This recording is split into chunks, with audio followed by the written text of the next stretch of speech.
ಇನ್ನು Iran Israel ಯುದ್ಧದ ಮಧ್ಯಸ್ಥಿಕೆಗೆ ಚೀನಾ ಮುಂದಾಗಿದೆ ಅಂತಕ್ಕಂಥದ್ದು ಸದ್ಯದ ಮಾಹಿತಿ. ಅಗತ್ಯ ಬಿದ್ದರೆ ನಾವು ಮಧ್ಯಸ್ಥಿಕೆಗೆ ಬರ್ತೀವಿ ಅಂತ ಎರಡೂ ದೇಶಗಳು ಒಪ್ಪಿಗೆ ಮಾತುಕತೆಗೆ ಸಿದ್ಧ ಅಂತ ಚೀನಾ ಸಂದೇಶ ರವಾನೆ ಮಾಡಿದೆ. ಅಮೆರಿಕ ಮತ್ತು ಇಸ್ರೇಲ್ ಮಧ್ಯಸ್ಥಿಕೆಗೆ ಚೀನಾ ಸಂದೇಶ. ಎರಡೂ ದೇಶಗಳು ಸಮ್ಮತಿಸಿದರೆ ಸಂಧಾನಕಾರರನ್ನು ಕಳಿಸ್ತೀವಿ ಅಂತ ಹೇಳಿಕೆ. ಆದರೆ ಚೀನಾದ ಆಫರನ್ನು ಡೊನಾಲ್ಡ್ ಟ್ರಂಪ್ ಒಪ್ತಾರಾ, ಮಾತುಕತೆಗೆ ಸಮ್ಮತಿ ಸೂಚಿಸ್ತಾರಾ? ಈಗಾಗಲೇ ಯುದ್ಧ ನಿಲ್ಲಿಸಲೇಬೇಡಿ, ನಿಮಗೇನು ಸಪೋರ್ಟ್ ಬೇಕೋ ನಾವು ಕೊಡ್ತೀವಿ ಅಂತಂದ್ಬಿಟ್ಟು ಇಸ್ರೇಲ್ ಹೇಳಿರೋದ್ರಿಂದ ಟ್ರಂಪ್ ಇದನ್ನು ಒಪ್ಪೋ ಸಾಧ್ಯತೆ ತುಂಬ ಕಡಿಮೆ. ಏನಾದರೂ ಒಂದು ಡಿಸೈಡ್ ಆಗ್ಬಿಡ್ಬೇಕು ಈ ಸರ್ತಿ ಅಂತ. ಇಲ್ಲಾಂದರೆ ಯುದ್ಧ ಯಾಕೆ ಮಾಡಬೇಕಾಗಿತ್ತು? ಏನಾದರೂ ಒಂದು ಡಿಸೈಡ್ ಆಗ್ಬಿಡ್ಲಿ ಅಂತಕ್ಕಂಥ ತೀರ್ಮಾನಕ್ಕೆ ಟ್ರಂಪ್ ಬಂದಂಗೆ ಕಾಣಿಸ್ತಾ ಇದೆ. ಜೊತೆಗೆ ಚೀನಾನ ನಂಬಲ್ಲ ಅವರು. ಒಂದು ಕಡೆ ನಾವು ಅಗತ್ಯ ಬಿದ್ದರೆ ಶಸ್ತ್ರಾಸ್ತ್ರಗಳನ್ನು ಇರಾನ್ಗೆ ಕಳಿಸ್ಕೊಡ್ತೀವಿ ಅಂದ್ಬಿಟ್ಟಿದ್ದಾರೆ, ಆ ಕಡೆ ಶಸ್ತ್ರಾಸ್ತ್ರನೂ ಕಳಿಸ್ತೀನಿ ಅಂತೀರಾ, ಈ ಕಡೆ ನೀವು ಮಧ್ಯಸ್ಥಿಕೆ ವಹಿಸ್ತೀನಿ ಮಾತುಕತೆಗೆ ಅಂತೀರಾ, ಹೆಂಗೆ ನಂಬೋದು? ಹಾಗಾಗಿ ಚೀನಾ ಆಫರನ್ನು ಒಪ್ಪುವ ಸಾಧ್ಯತೆ ತುಂಬ ಕಡಿಮೆ ಇದೆ.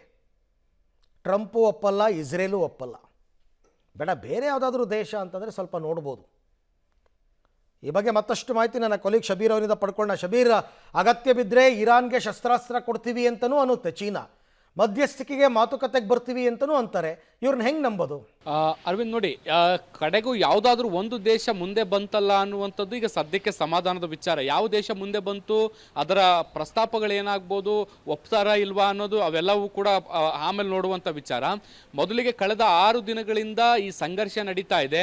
ಈವರೆಗೂ ಜಗತ್ತಿನ ಎಲ್ಲ ದೇಶಗಳು ಕೇವಲ ನಿಂತು ನೋಡುವಂಥದ್ದನ್ನು ಮಾಡ್ತಿದ್ದಾವೆ ವಿನಃ ಯಾವ ದೇಶವೂ ಕೂಡ ಮಧ್ಯಸ್ಥಿಕೆ ವಹಿಸುವಂಥ ಪ್ರಯತ್ನವನ್ನು ಮಾಡ್ತಾ ಇಲ್ಲ.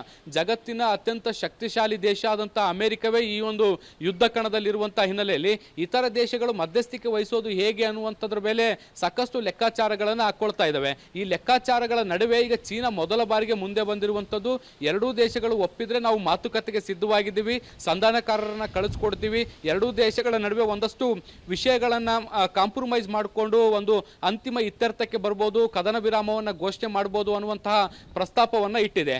ಬಹುಶಃ ಇರಾನ್ ಈ ಒಂದು ಪ್ರಸ್ತಾಪವನ್ನು ಅಕ್ಸೆಪ್ಟ್ ಮಾಡುವಂಥ ಸಾಧ್ಯತೆಗಳಿದ್ದಾವೆ. ಯಾಕೆಂದ್ರೆ ಚೀನಾಗೆ ಇರಾನ್ ಮೊದಲಿಂದಲೂ ಕೂಡ ಬೆಂಬಲವನ್ನು ಕೊಡ್ತಾ ಬರ್ತಿರುವಂಥದ್ದು, ಶಸ್ತ್ರಾಸ್ತ್ರಗಳನ್ನು ಕೂಡ ಪೂರೈಸಲಿಕ್ಕೆ ಮುಂದಾಗಿರುವಂಥದ್ದು. ಸೊ ಚೀನಾ ಏನಾದರೂ ಒಂದು ಹೇಳಬೇಕಾದಂಥ ಸಂದರ್ಭದಲ್ಲಿ ಇರಾನ್ ಅದನ್ನು ಕೇಳಬೇಕಾಗುತ್ತೆ. ಆ ಆಯಾಮದಲ್ಲಿ ನೋಡೋದಾದ್ರೆ ಇರಾನ್ ಇದನ್ನು ಒಪ್ಪಿಕೊಳ್ಬಹುದು.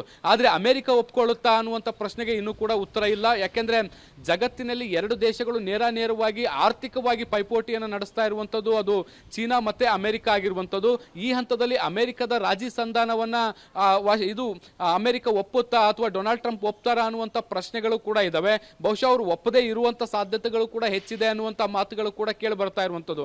ಇವತ್ತು ಪ್ರಸ್ತಾಪ ಮುಂದೆ ಬಂದಿರುವಂಥ ಹಿನ್ನೆಲೆಯಲ್ಲಿ ಇದಕ್ಕೆ ಯಾರ್ಯಾರು ಹೇಗೆ ಪ್ರತಿಕ್ರಿಯಿಸ್ತಾರೆ ಅನ್ನುವಂಥದ್ರ ಮೇಲೆ ಬಹುಶಃ ಈ ಯುದ್ಧದ ತಿರುವುಗಳು ನಿರ್ಧಾರ ಆಗುವಂಥ ಸಾಧ್ಯತೆಗಳಿದ್ದಾವೆ. ಬಹುಶಃ ರಷ್ಯಾ ಈ ಮನಸ್ಸು ಮಾಡಿದ್ರೆ ಬಹುಶಃ ಎರಡೂ ದೇಶಗಳು ಒಪ್ಪುವಂಥ ಸಾಧ್ಯತೆಗಳಿದ್ದಾವೆ.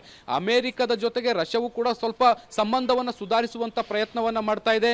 ಈ ವರ್ಷಾಂತ್ಯಕ್ಕೆ ರಷ್ಯಾದ ಅಧ್ಯಕ್ಷರು ಅಮೆರಿಕಕ್ಕೂ ಕೂಡ ಹೋಗ್ತಾ ಇದ್ದಾರೆ. ಸೊ ಒಂದು ರೀತಿ ಸಂಬಂಧಗಳು ಸುಧಾರಿಸುವ ಹಂತದಲ್ಲಿ ರಷ್ಯಾ ಏನಾದರೂ ಚೀನಾದ ಸ್ಟೆಪ್ ಅನ್ನು ತೆಗೆದುಕೊಂಡಿದ್ರೆ ಬಹುಶಃ ಈ ಯುದ್ಧಕ್ಕೆ ಒಂದು ಕೊನೆಗೊಳಿಸುವಂತ ಸಾಧ್ಯತೆಗಳಿತ್ತು. ಆದರೆ ರಷ್ಯಾ ಈವರೆಗೂ ಕೂಡ ಯಾವುದೇ ರೀತಿಯಾದಂತಹ ನಿಲುವುಗಳನ್ನ ಈ ಬಗ್ಗೆ ತೆಗೆದುಕೊಂಡಿಲ್ಲ. ಚೀನಾ ಫಸ್ಟ್ ಸ್ಟೆಪ್ ಅನ್ನ ಇಟ್ಟಿದೆ. ಇದಕ್ಕೆ ಪ್ರತಿಕ್ರಿಯೆಗಳು ಹೇಗೆ ಬರುತ್ತೆ ಅನ್ನುವಂಥದ್ದನ್ನ ನೋಡಬೇಕು. ಅರವಿಂದ್.